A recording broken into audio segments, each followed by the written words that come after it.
Bonjour et bienvenue à la chaîne MPC Learning. Dans cette vidéo, nous allons expliquer le cours de maths numéro 2, c'est les ensembles. Alors, sans rentrer dans les détails, donc on appelle ensemble de façon plus simple, on appelle ensemble une collection d'objets. Ces objets sont appelés les éléments. D'accord? Donc, un ensemble contient plusieurs objets, un ou plusieurs objets, parfois c'est peut-être être vide, d'accord, on va voir ça. Alors les objets qui sont contenus dans l'ensemble, d'accord, on l'appelle les éléments, d'accord. Donc un ensemble contient des éléments. Alors appartenance et inclusion, d'accord, donc la première grand 1, donc appartenance et inclusion. Définition. Alors, l'ensemble qui ne contient aucun élément est appelé l'ensemble vide. L'ensemble vide, c'est un ensemble qui ne contient aucun élément. D'accord? Donc, et on note, il est noté avec ce symbole, d'accord? Signifie que l'ensemble ne contient aucun élément. Alors, un ensemble qui contient un seul élément est appelé singleton. Un singleton, c'est-à-dire c'est un ensemble qui contient un seul élément. Et un ensemble qui contient deux éléments et on l'appelle paire. D'accord? Donc on a un ensemble qui est vide, donc qui ne contient aucun élément. Ensemble qui contient un seul élément est appelé par singleton. Et l'ensemble qui contient deux éléments, on l'appelle paire. Appartenance, notion d'appartenance, c'est-à-dire appartient. Donc on dit que x c'est un élément, donc x c'est un élément de E. On appelle que x appartient à E, on appelle x appartient à E si x est un élément de E. Et on note par x appartient à E par le symbole appartient. D'accord? Donc x ici, donc on dit que x appartient à E, un ensemble E. D'accord? Si et seulement si, c'est-à-dire il y a équivalence ici, que cet élément élément x est un élément de E.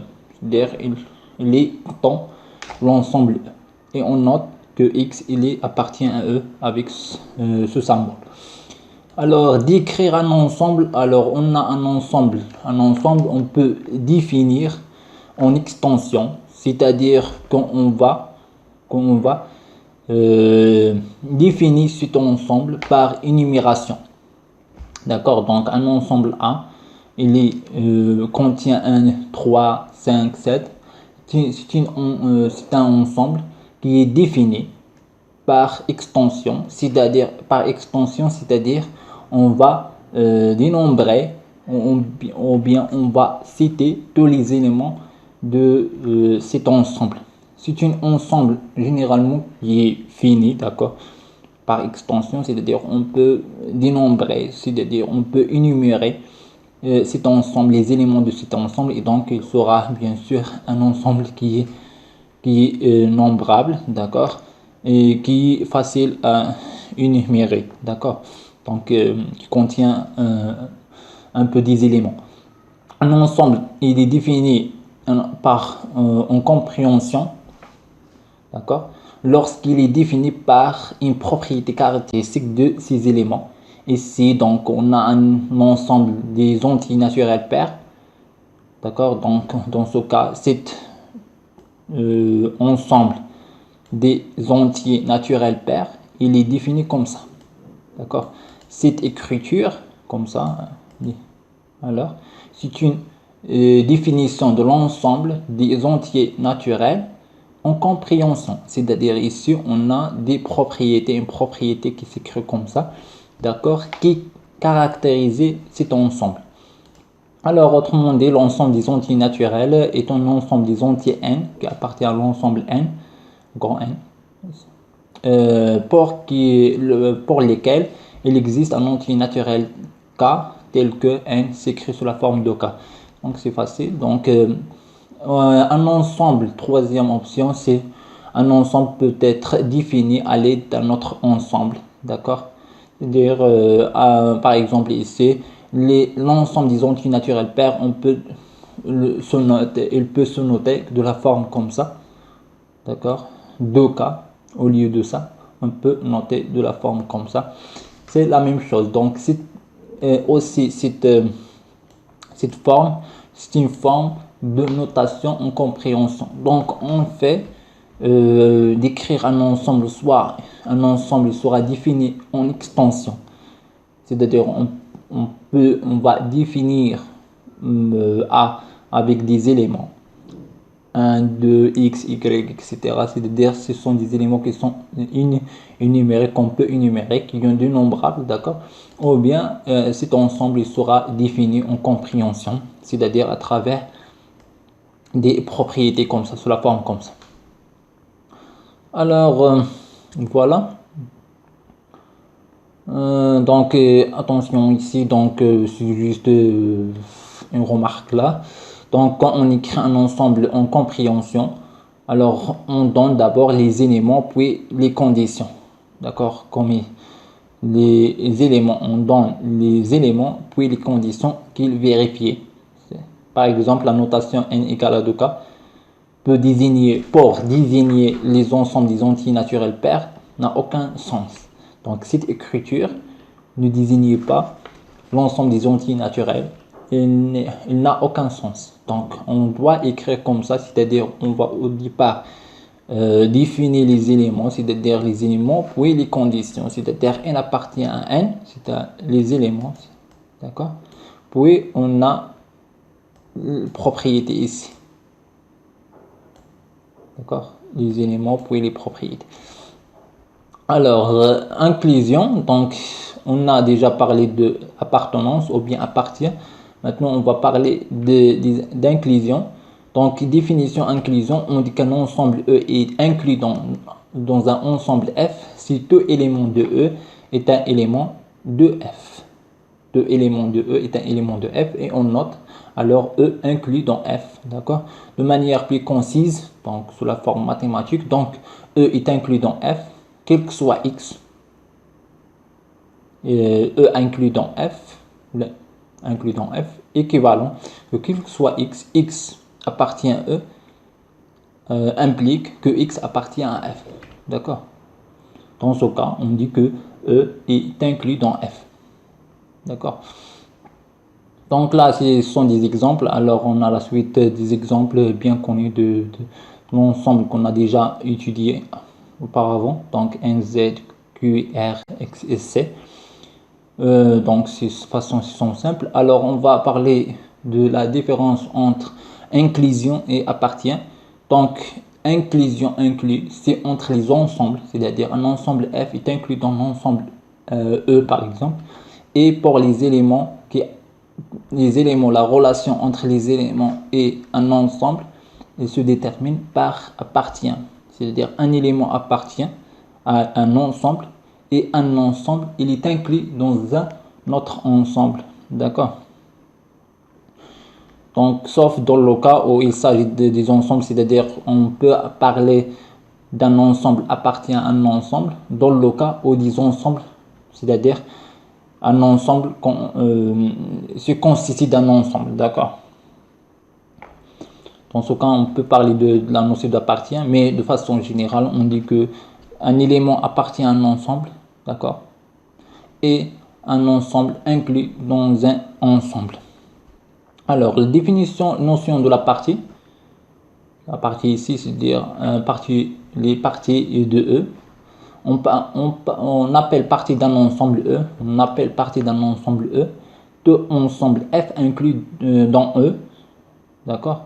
Donc, on appelle partie d'un ensemble E, tout ensemble F inclus dans E, c'est-à-dire F, il est inclus dans E.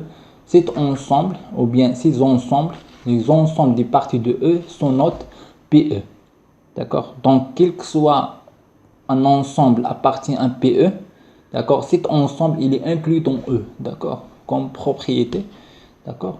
Donc, notion de partie, ou bien définition partie, on appelle partie d'un ensemble E, de ensemble F, inclus dans E, cet ensemble de l'ensemble des parties de E est inclus et noté sur note PE. Alors, comme exercice ici, donc énumérer les parties d'ensemble 1, 2, 3. Ensemble, cet ensemble E, c'est 1, 2, 3. D'accord? Cet ensemble E, alors PE égale à l'ensemble vide plus l'ensemble qui contient 1, l'ensemble qui contient 2, l'ensemble qui contient 3, l'ensemble qui contient 1 et 2, l'ensemble qui contient 1 et 3, l'ensemble qui contient 2 et 3, et la dernière, c'est l'ensemble qui contient 1, 2 et 3, c'est-à-dire l'ensemble E. D'accord? Donc voilà, ce sont des ensembles, des parties, ce sont des parties de E, c'est-à-dire P de E. Alors, et bien sûr, à chaque fois, on prend un ensemble de P de E, il sera inclus dans E. Notion d'égalité, donc définition égalité, c'est-à-dire les égalités entre les deux ensembles. On dit que deux ensembles E et F sont égaux, d'accord? On dit que deux ensembles E et F sont égaux, d'accord? Si tout élément, si seulement si ici on a si seulement si signifie qu'il y a équivalence, d'accord?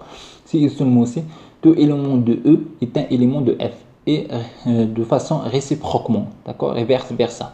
C'est-à-dire, si tout élément de E est un élément de F et tout élément de F est un élément de E, d'accord. On note alors que F égale à E, d'accord, de manière plus concise, c'est-à-dire, si on formule ça de façon mathématique, on a E égale à F, équivalent que quel que soit X appartient à E, équivalent que X appartient à F, d'accord. Cette équivalence, on peut aussi l'écrire sous la forme de double inclusion, c'est-à-dire x appartient à E implique que x appartient à F, et x appartient ou bien y appartient à F, quel que soit y appartient à F, implique que y appartient à E. D'accord? Donc l'égalité, donc c'est une notion d'égalité. Donc l'égalité, donc on dit que deux ensembles E et F sont égaux si tout élément de E est un élément de F et réciproquement. D'accord, vice versa.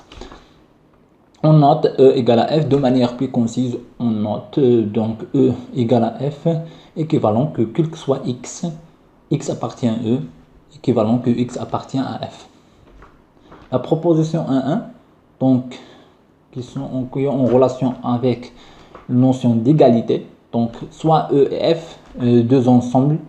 D'accord, E et F sont deux ensembles. Alors, E égale à F. Si E seulement si, donc E égale à F, si E seulement si, E est inclus dans F et F est inclus dans E. D'accord? Donc si E seulement si, E et on a E égale à F, d'accord? Si E seulement si, d'accord? Ici c'est l'équivalence, d'accord? E est inclus dans F, ça signifie que quel que soit X appartient à E implique que X appartient à F, d'accord? F inclus dans E signifie que quel que soit X appartient à F implique que X appartient à E, d'accord. Et c'est la façon et les choses que nous avons déjà dit alors sont expliquées ici, d'accord. Façon, c'est-à-dire pour montrer l'égalité, on peut pas passer directement de façon comme ça, d'accord, passer d'ici, passer par inclusion. Ou bien la troisième partie, c'est de passer par des ensembles, c'est-à-dire un ensemble inclus dans un autre ensemble, ainsi de suite. D'accord? Donc, c'est pour montrer E égale à F, on peut montrer que E inclus dans F et F inclus dans E, ou bien montrer l'équivalence, cette équivalence-là, ou bien double inclusion. D'accord? Alors, opération sur les ensembles. Les opérations sur les ensembles, on a intersection et union, d'accord. Alors, au niveau de l'intersection, alors soit A et B deux ensembles, alors on appelle intersection de A et B l'ensemble. L'intersection de A et B, c'est un ensemble noté A inter B, A interne B, des éléments qui sont notés A inter B, des éléments qui sont à la fois dans A et dans B. C'est-à-dire ici, donc, l'ensemble A inter B, c'est l'ensemble des éléments qui sont à la fois dans A et dans B. C'est-à-dire ce sont des intersections de A et B. De manière plus concise, on a X appartient à AB, X appartient à inter B, équivalent que X appartient à A et X appartient à B. D'accord? Ici, c'est un connecteur logique de conjonction. On appelle union de A et B l'ensemble noté A union B des éléments qui sont dans A ou dans B. D'accord? Ce sont des éléments. Les éléments de A union B, ce sont des éléments de A ou ce sont des éléments de B. C'est-à-dire les deux. D'accord? De manière plus concise, alors X appartient à B, X appartient à union B, équivalent que X appartient à A ou X appartient à B. IE, ici, c'est un connecteur logique des jonctions. Alors, les intersections et les unions d'une famille d'ensemble. C'est une généralisation, donc ici on parle de la généralisation de la notion des intersections et unions. Ces définitions se généralisent à plus de deux ensembles, en effet, soit AI avec I appartient à I, et ici c'est un ensemble qui appartient à l'ensemble N, qui est inclus dans N, d'accord? C'est un ensemble qui est inclus dans N, c'est-à-dire l'ensemble des nombres naturels, d'accord? Est une famille d'ensemble, d'accord? Alors, on appelle intersection des AE, les intersections des AE notées comme ça, d'accord? Et I appartient à I à I, c'est-à-dire ici on a les intersections 1, interne A2, interne A3 jusqu'à AN. Dernier ensemble, sont des éléments qui sont tous sont des éléments qui sont dans tous les AI. C'est-à-dire quel que soit I appartient à I, on a X appartient à I de manière plus précise et plus concise. Alors X appartient à l'union des ensembles AI, à l'intersection des ensembles des AI, équivalent que quel que soit I appartient à I, X appartient à I, à AI. D'accord? C'est-à-dire X ici appartient à l'intersection des AI, c'est-à-dire que si X appartient à tous les AI, c'est-à-dire quel que soit I appartient à I, équivalent ici, que quel que soit I appartient à I, X appartient à AI. On appelle union des AI, c'est-à-dire d'ensemble des ensembles. Alors notez intersection AI et appartient à I, c'est un ensemble des éléments qui sont dans au moins un des AI. D'accord? Alors et on écrit X appartient à l'intersection des AI avec I appartient à I, équivalent que il existe I appartient à I tel que X appartient à AI. D'accord? C'est-à-dire il existe I tel que X, ce X là, alors appartient à l'ensemble AI. Maintenant, on va passer vers la distributivité des intersections et des unions. Alors, en notion de distributivité, on a déjà vu au niveau des éléments de logique, donc concernant les connecteurs logiques, c'est-à-dire entre I et E, entre I et O, d'accord? Alors, soit A et B, soit A, B, C, trois ensembles. Alors, on a A inter B union C, c'est A inter, c'est-à-dire A inter B union A inter C. Et on a A union B inter C, entre parenthèses, égale à A union B inter A union C. D'accord? C'est facile. Alors, ces propriétés se généralisent à une famille infinie des ensembles. D'accord? Donc, on peut généraliser ça de la forme comme ça. Alors, la démonstration, elle est simple. D'accord? Donc, par double inclusion. D'accord? C'est-à-dire, on va montrer que quel que soit x appartient, donc cet ensemble, il est inclus dans cet ensemble, et cet ensemble, il est inclus dans cet ensemble, alors ils sont égaux. Et de la même façon pour cette propriété, d'accord? C'est une généralisation. Alors, maintenant, on va passer vers différences et complémentaires. Donc, jusqu'à maintenant, nous avons déjà vu appartenance, c'est-à-dire appartient, l'inclusion, appartient, un élément appartient à un ensemble, inclusion, un ensemble inclus dans un autre ensemble, et partie d'un ensemble, l'ensemble des parties de E, c'est-à-dire les parties d'un ensemble, d'accord? Après, ce sont des intersections et des intersections, c'est-à-dire A interne B, et union, intersection de deux ensembles, union de deux ensembles, intersection de plusieurs ensembles, c'est-à-dire de plusieurs ensembles, des ensembles A et union, c'est-à-dire c'est une généralisation aux unions des ensembles, d'accord? Et on a vu dernièrement alors des distributivité de l'intersection et de l'union sur l'une sur l'autre, d'accord? Maintenant, on va passer vers différences et complémentaires. Alors, soit par définition, soit A et B, deux parties d'un ensemble E. Les parties d'un ensemble E, c'est-à-dire A et B appartient à pi E. Et dans ce cas, signifie que A est inclus dans E et B inclus dans E. C'est-à-dire on a un ensemble E et A ici, B peut être ici. Alors, on appelle différence de B dans A.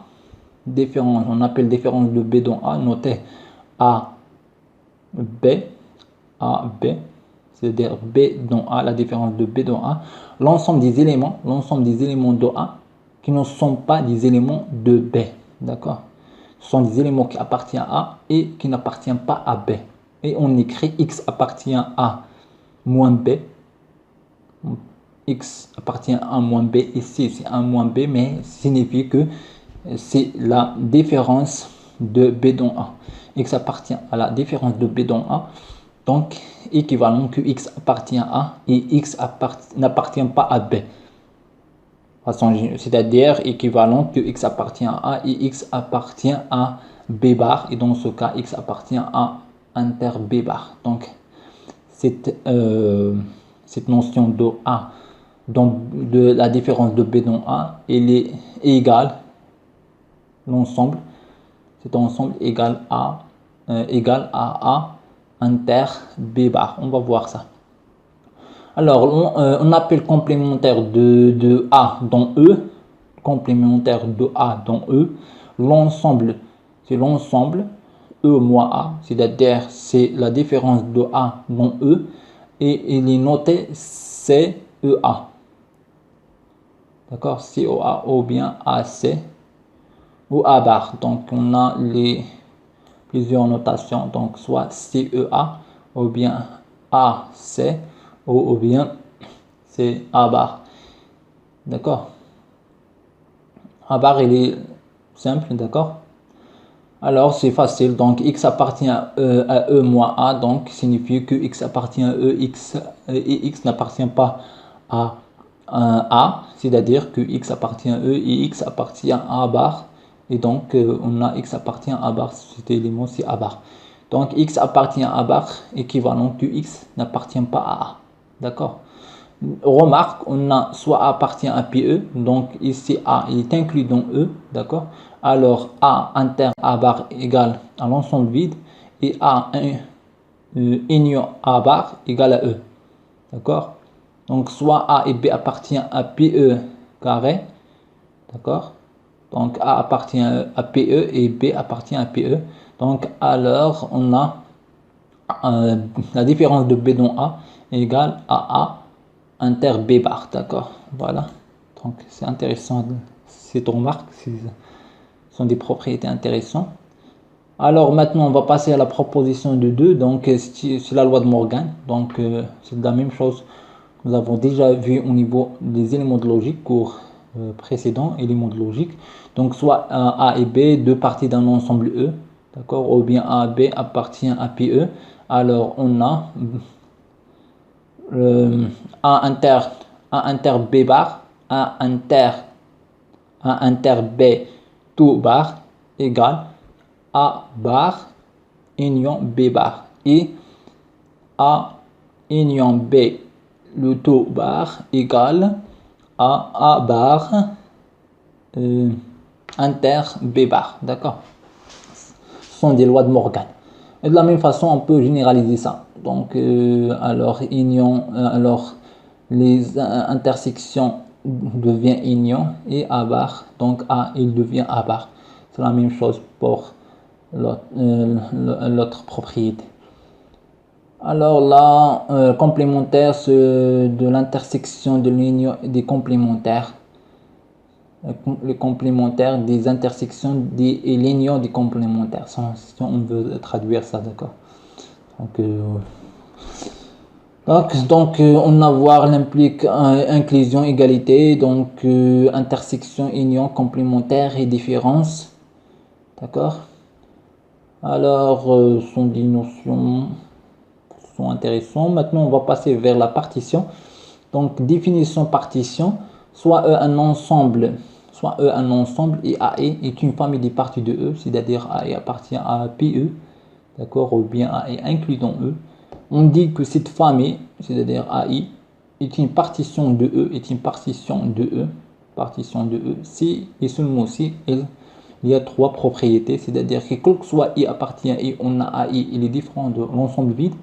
Les unions des AI, les unions des AI, l'union de AI égale à E.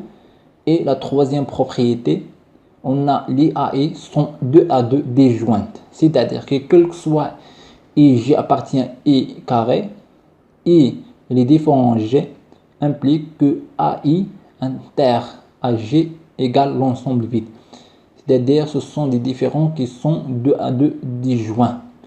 Donc, si on a vérifié ces trois propriétés, on dit que les AE, l'ensemble, cette famille, la famille AE avec I appartient à I, est une partition de E. D'accord? L'exemple, c'est 2 Z et 2 Z plus 1, donc 2Z et 2Z plus 1. Donc ici, c'est l'ensemble, d'accord, des entiers pairs.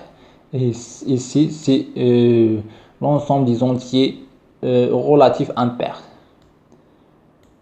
C'est-à-dire ça, l'ensemble des entiers relatifs pairs et l'ensemble des entiers relatifs impairs. Et donc les deux, ce sont les deux, c'est-à-dire c'est les deux. Donc celui-là il est différent de l'ensemble vide, celui-là est différent de l'ensemble vide. Les intersections égales à Z, d'accord. Et les deux sont l'intersection des deux est un ensemble vide, d'accord. Alors les deux, cette famille, alors la famille 2Z et 2Z plus 1 forment une partition de Z. Produit cartésien, donc produit cartésien définition, soit E1, E2 jusqu'à N, d'accord, N ensemble, donc c'est des ensembles. On appelle produit cartésien des ensembles, le produit cartésien des ensembles, EI, noté E1, E2, E1 fois E2 fois E3 jusqu'à fois En, l'ensemble des implets, d'accord, des implets, x1, x2, x3, d'accord, comme ça, comme x1, x2, x3, d'accord, ce sont des implets. Alors, où xi, c'est-à-dire quel que soit i appartient de 1 à n, xi appartient à ui, pour i entre 1 et n. D'accord, c'est-à-dire que x1 appartient à e1, x2 appartient à x1 appartient à e1, x2 appartient à e2, xn appartient à en. D'accord, si e1, e2, si e1, e2, e1 égale à e2 égale à e3, etc. jusqu'à égale à en, alors donc le produit e1, e2, e3, et on va écrire e à la puissance n, d'accord, comme notation. C'est-à-dire que R carré, par exemple, R carré, l'ensemble des couples XY où X appartient à R et Y appartient à R. R carré, on peut l'écrire que R fois R, d'accord? Alors, définition implet, alors on appelle implet tous les éléments de produit cartésien de n ensemble, c'est-à-dire ensemble E1, E2 jusqu'à En. Lorsque on a 2, n égale à 2, on appelle couple, et lorsque n égale à 3, donc ça s'appelle un triplet. D'accord? Donc ici c'est un couple, le couple XY. Si X, Y, Z, alors on l'appelle triplet X, Y, Z. Tel que X appartient à R, Y appartient à R et Z appartient à R. D'accord? Alors, remarque par rapport à ça. Remarque dans une proposition avec quantificateur, c'est facile si tu remarques. Alors l'ensemble des n-play des éléments d'un ensemble E est tout simplement En, d'accord? Donc c'est-à-dire X, c'est-à-dire n-play, c'est-à-dire X1, X2, X jusqu'à Xn, entre parenthèses, jusqu'à Xn, appartient à E. Dans ce cas, E est il signifie En, c'est-à-dire E à la puissance N, E1 fois E fois E fois E, une fois. Remarque 2, dans une proposition avec quantificateur, alors quel que soit X appartient à E, quel que soit Y appartient à F, signifie la même chose que quel que soit X, Y, entre parenthèses, appartient à E fois F. C'est-à-dire que X, lorsque on écrit ça, quel que soit X, Y appartient à E, F, c'est-à-dire que X appartient à E et Y appartient à F. Il existe X appartient à E, il existe Y appartient à F, signifie la même chose que il existe X, Y, le couple X, Y appartient à E, F. Dans ce cas, X appartient à E et Y appartient à F. D'accord? On a cet exercice alors. Voilà, donc merci et à très bientôt.